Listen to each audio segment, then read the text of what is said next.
I was born into what you might call unusual circumstances. My parents, Sarah and Michael Thompson, were well into their 40s when I came into this world, a miracle they never expected. They already had my brother James, who they'd adopted when he was 3 years old, about 6 years before I was born. Mom used to tell me the story of how they found James at the local orphanage. After years of failed attempts to conceive, they had decided to open their hearts to a child who needed a home. The moment they saw James, with his mop of brown curls and shy smile, they knew he was meant to be their son. They gave him everything they could: love, attention, the best education they could afford. He was their whole world. Then I happened. The doctors couldn't believe it, Mom would say, her eyes tearing up every time she told the story. They kept running tests, because they thought there must be some mistake. But there you were, growing strong and healthy inside me. I came into the world on a rainy April morning, a healthy 7-pound baby girl they named Chelsea.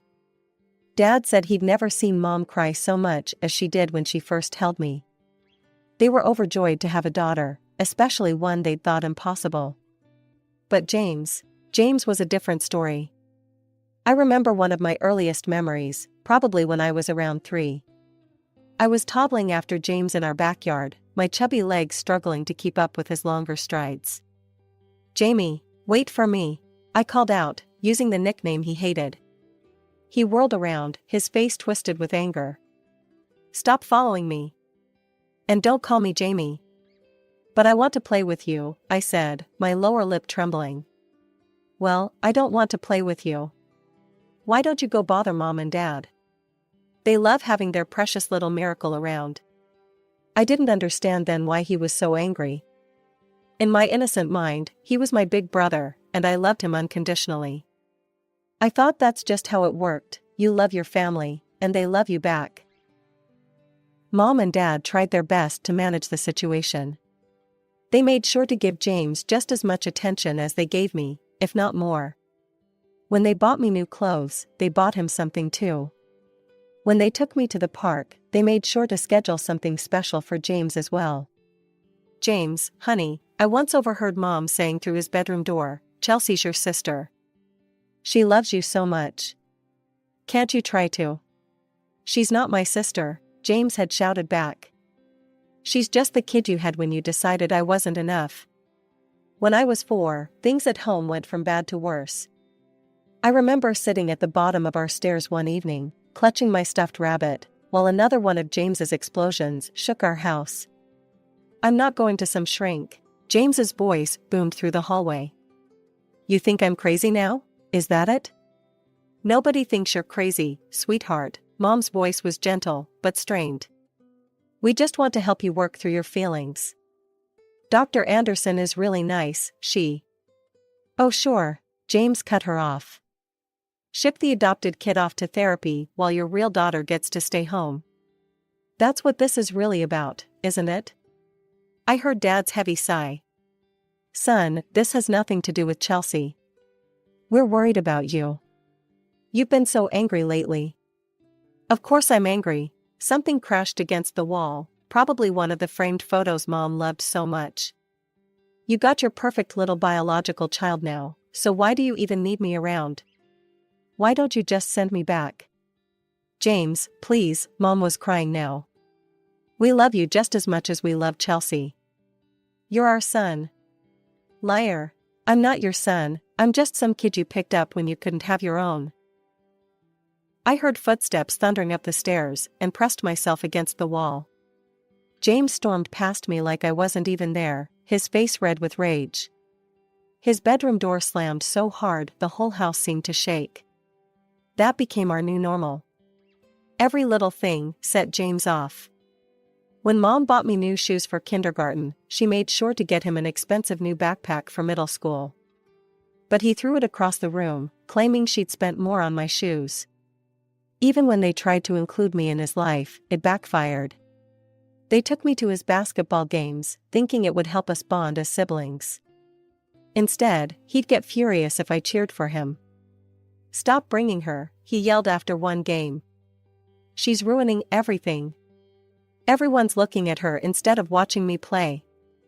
I remember one particularly bad day when Mom got us both ice cream cones.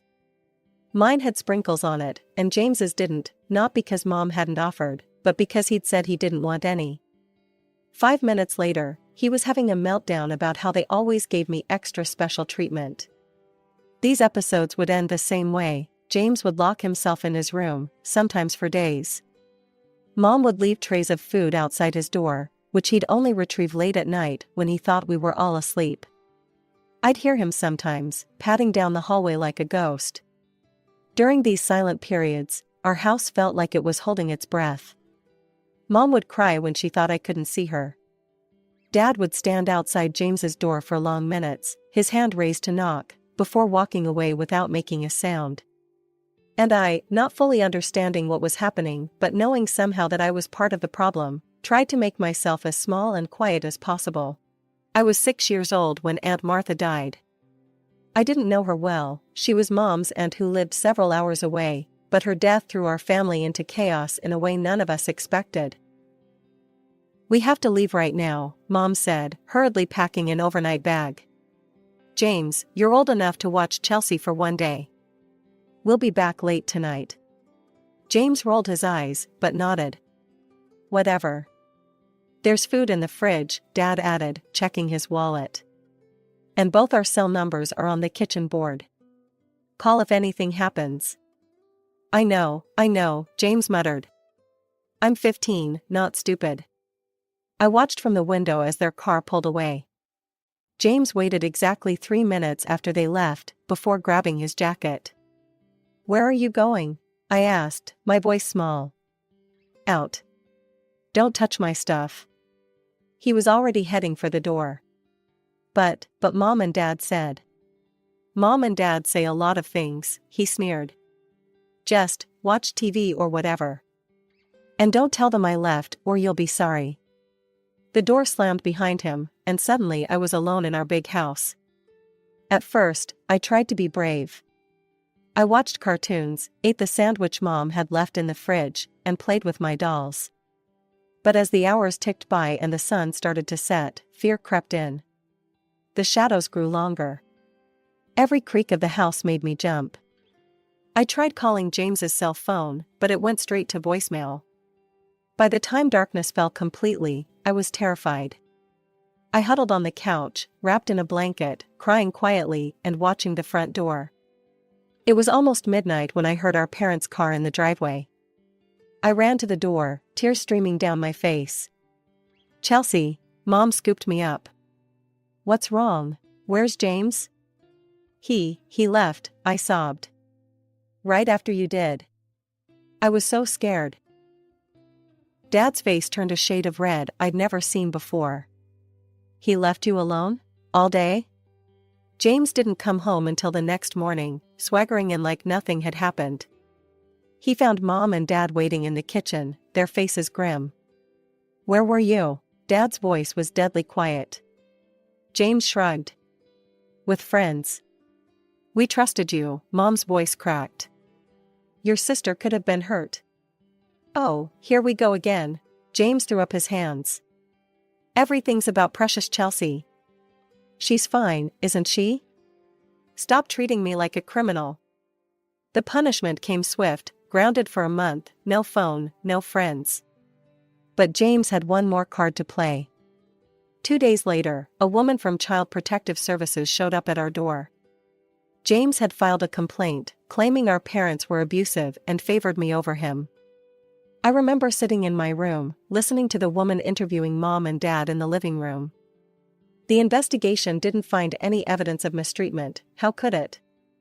But the damage was done. Mom cried for days, and Dad walked around like a ghost, the betrayal written deep in the lines of his face. Everything changed the summer James turned 16. I remember the exact moment. He burst into the kitchen during dinner, his phone clutched in his trembling hand. "They found me," he announced, his voice cracking. "My real parents." Mom's fork clattered against her plate. Dad reached for her hand under the table. "They sent me a message," James continued, practically vibrating with excitement. "They said they made a mistake giving me up. They want to meet me. Are you sure that's what you want? Dad asked carefully. Of course it is. They're my actual parents. I watched Mom flinch at the word actual, but she forced a smile. If that's what you want, we'll support you. The first meeting was arranged at a local restaurant. James came home practically floating. They're loaded, he announced. Like, seriously rich. They own 3 companies. That was just the beginning. Suddenly, James was sporting the latest iPhone. A week later, a brand new gaming console appeared in his room. Then came the car, a shiny red Mercedes that he parked ostentatiously in our driveway. Must be nice having parents who can afford decent gifts, he sneered at Mom one morning when she commented on his new designer shoes. James, Dad warned, but James cut him off. What? It's true. Look at this place, he gestured around our comfortable but modest home. It's practically a slum compared to their house. Did you know they have a pool? And a home theater? The comments got crueler, more deliberate. He started calling our parents the old folks or the poverty patrol. Every conversation became an opportunity to compare our life unfavorably to his biological parents' wealth. God, can't you even afford real orange juice? He'd complain at breakfast. My real mom gets everything organic. Then came that final night. James didn't come home for dinner. Mom kept calling his phone while Dad paced the living room. They were still up at 3 a.m. when he finally strolled in. Where have you been? Mom jumped up. We were worried sick. James's face twisted into a smirk. At my parents' house. My real parents. We are your real, Dad started. No, you're not, James cut him off coldly. And I'm done pretending. I'm moving in with them. Mom stumbled back like she'd been slapped. What? You heard me. They can give me a real life, not this pathetic excuse for one. I'm sick of living in this dump. Sick of pretending to care about your precious little miracle child. He glanced at me with disgust. I don't need hand-me-down parents or a fake sister anymore. The next few weeks were a blur of court appearances and social workers. James's biological parents had money and good lawyers. They argued that James was old enough to choose where he wanted to live. The judge agreed. On moving day, James packed his things efficiently, like he couldn't wait to leave. Mom tried to hug him goodbye. He stepped around her like she was furniture. Dad stood in the doorway, looking old and defeated. James, he said softly. You'll always have a home here. But James was already walking to his Mercedes, not looking back. He didn't say goodbye. He didn't even close the front door behind him. Life went on after James left, but there was always something missing in our house, like a phantom limb that still ached even though it wasn't there anymore. Mom would set 4 places at the table sometimes, then quietly remove the extra plate when she caught herself. Dad would pause while telling stories, carefully editing out the parts that involved James. Every holiday, without fail, they'd try to reach out. I'd watch Mom carefully selecting Christmas cards, spending hours writing personal messages inside. Maybe this year, she'd whisper, sealing each envelope with trembling fingers. The cards would disappear into the void of silence James had created around himself. Birthday cards met the same fate. So did the graduation card they sent to his last known address, and the letter Mom wrote when Dad had his minor heart surgery. One night, during my junior year of high school, I was heading to the kitchen for a glass of water when I heard Mom crying in their bedroom. He's blocked us, Michael, she sobbed. I tried calling from Mary's phone, but that number's disconnected too. I can't even see his Facebook page anymore. I just want to know if he's okay. Just to know he's alive and... My friend's older sister let me use her Facebook account the next day. James's profile wasn't hard to find, he'd become quite the social media star in his wealthy new life. His latest post made my stomach turn. Finally cleaned out the last of my old contacts. No more deadweight from the past. Don't need any reminders of those poor old folks who kept me around until they had their own kid. Time to live my real life with my real family. Best decision ever, living my best life. The photos showed him on tropical vacations, posing next to expensive cars, partying in exclusive clubs. In every shot, he was smiling wider than he ever had in our family photos. I never told Mom and Dad about the post. They were carrying enough pain already. The years slipped by. I graduated high school with honors. Mom and Dad made up for James's absence by cheering loud enough for 3 people. I got accepted to college, packed up my room, and prepared to start my own life. Dad had recovered well from his heart surgery, though he'd finally retired from the accounting firm. They were settling into a quieter life, volunteering at the local library, taking evening walks, doting on the neighbors' grandkids. Sometimes I wondered about James. Not often, I'd trained myself not to. But occasionally, I'd catch myself wondering if he ever regretted his choice, if he ever missed the people who'd loved him before he had access to credit cards and luxury cars. 10 years had passed since he'd walked out our front door. I understood more than I had as a child, about adoption, about trauma, about the complicated tangles of family and belonging. But understanding didn't make it hurt any less. Understanding didn't erase the way Mom still glanced at the phone sometimes, hoping it would ring. Understanding didn't fill the silence in our family albums where James's teenage years should have been.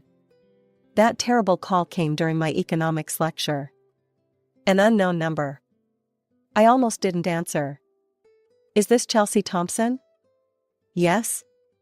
This is Officer Martinez from the County Police Department. I'm very sorry to inform you. The rest became a blur of words I didn't want to hear. Car accident. Instant. No pain. Need you to identify. I don't remember leaving the lecture hall. I don't remember driving to the hospital. I just remember standing in that cold, fluorescent lit room, looking at the 2 sheets, and thinking, they can't be under there. They're supposed to pick me up for dinner this weekend. The next few days passed in a fog of paperwork and phone calls. I took a leave from college. There were so many decisions to make, so many details to handle. The funeral home wanted to know about flowers. The cemetery needed plots chosen. People kept bringing casseroles I couldn't eat. The day of the funeral dawned bright and clear, the kind of autumn morning Mom loved best. The church filled with familiar faces, neighbors, Dad's colleagues, Mom's library friends. I sat alone in the front pew, staring at the 2 caskets covered in white lilies. Then I heard the murmurs. I turned and saw him striding down the aisle, James. For a moment, my heart lifted. He'd come. After all these years, he'd come to say goodbye. But he wasn't alone. A man in an expensive suit followed close behind him, carrying a leather briefcase. "Hello, Chelsea," James said, his voice carrying none of the grief appropriate for the occasion. "Sorry about the old folks." I stared at him, unable to process his casual tone. You came." "Well, yeah." He gestured to the man beside him. "This is Mr. Patterson, my lawyer." "Well, technically my parents' lawyer, my real parents, I mean. They thought I should have proper representation for the inheritance discussion." The word hit me like a physical blow. Inheritance? Obviously, he straightened his designer tie. I may have moved on, but legally, I was their son for 13 years. That entitles me to a share. "They're not even in the ground yet," I whispered, horrified. He shrugged. "Just being efficient. I've got a new business venture that could really use some capital. This inheritance could help with that." The service began. James sat a few pews behind me, and throughout the eulogies, the prayers, the final hymns, I could hear the soft tapping of his phone. When I glanced back once, he was smiling at his screen, completely disconnected from the fact that the people who had raised him, who had loved him unconditionally, were lying in caskets mere feet away. Mom and Dad had taught me that love was patient, love was kind. But watching James tap away on his phone during their funeral, occasionally smirking at whatever message he was sending, I learned that love could also break your heart. The house felt empty when we returned after the funeral. Mr. Collins, the family notary who'd known us for years, sat up at the dining room table, the same table where we'd eaten countless family dinners, where Mom had helped with my homework, where Dad had done the crossword every Sunday morning. James sprawled in Mom's favorite chair, his lawyer Mr. Patterson sitting properly beside him. I chose Dad's old spot, my fingers tracing the worn edge of the table. "Shall we begin?" Mr. Collins adjusted his glasses. His voice was gentle, probably noting my red-rimmed eyes. He pulled out the document, Mom and Dad's last will and testament, dated just 2 months before the accident. As he read, I could almost hear their voices in the formal legal language. "Hereby bequeath our entire estate, including our residential property at 1247 Maple Street and all financial assets, currently valued at approximately $200,000, to our daughter, Chelsea Marie Thompson." "What?" James shot forward in his chair. "That's it? What about me?" Mr. Collins looked up. "The will is quite clear. Miss Thompson is the sole heir." "This is bullshit." James turned to his lawyer. "They can't do this. I was their son." Mr. Patterson reviewed the document carefully, his frown deepening. "The will appears to be properly executed. Given that you legally terminated your relationship with the Thompsons when you chose to return to your biological parents' custody, I'm afraid we don't have grounds to contest." James's face turned purple. Though senile, worthless, he launched into a stream of obscenities about Mom and Dad that made me feel physically ill. Even Mr. Patterson looked uncomfortable, shifting in his seat and avoiding eye contact with his client. "Mr. Thompson," Mr. Collins cleared his throat, interrupting James's tirade. "There is one more thing. Your parents left a letter for Chelsea." He pulled out an envelope, yellowed slightly at the edges. I couldn't bear to read it myself, seeing their handwriting would break me all over again. "Would you?" My voice cracked. "Would you read it for me?" Mr. Collins nodded, breaking the seal. "Dearest Chelsea, if you're reading this, we're no longer with you, and for that, we're so sorry. We know you're strong, you've always been our rock, especially after James left.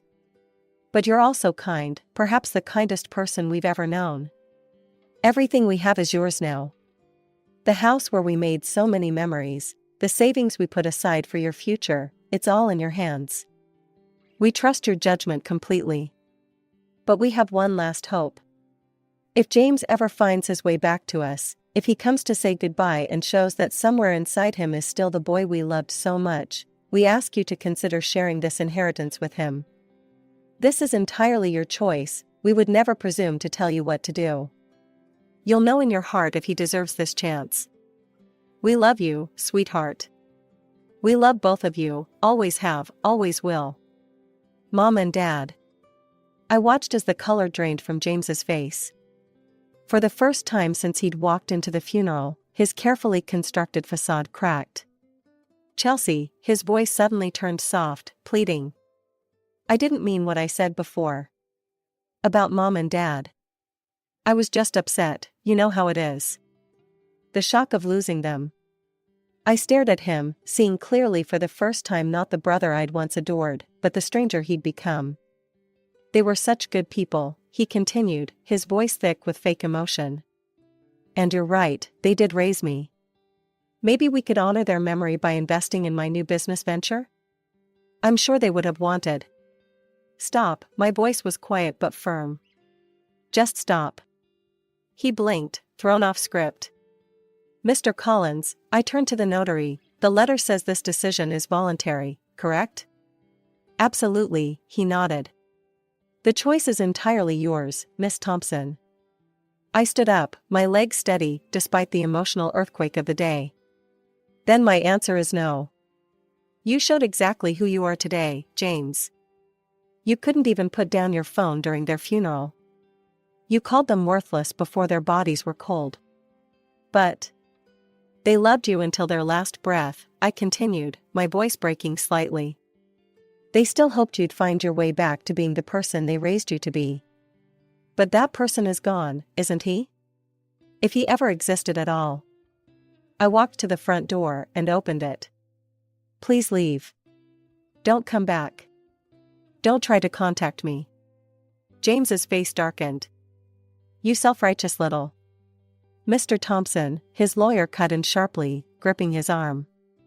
I advise against any further comments. They could be considered harassment, which would have legal consequences. James yanked his arm free, but the threat of legal trouble finally silenced him. He stormed out, his expensive shoes clicking on our worn porch steps one last time. The door slammed so hard that Mom's favorite wind chimes tinkled in protest. That was 3 years ago. I finished college with honors, the degree Mom and Dad had always dreamed of seeing me earn. I kept their house, but rent it out now. Too many memories make it hard to live there yet. The inheritance money is carefully invested, just like Dad would have wanted. Sometimes people ask if I regret my decision. I don't. Mom and Dad's last letter wasn't really about money, it was about choice. They chose to love James, even after he rejected them. They chose to hope, even when hope seemed foolish. And in the end, they chose to trust me to make the right decision. I don't know what happened to James. I don't check his social media anymore. I don't ask about him when I occasionally run into his biological parents at the grocery store. Some doors, once closed, should stay that way. But I keep Mom and Dad's letter, tucked away in my desk. Not because I doubt my choice, but because it reminds me of what they taught me about love, that it's patient and kind, yes, but also that real love requires truth. And sometimes, the truest form of love is knowing when to let go.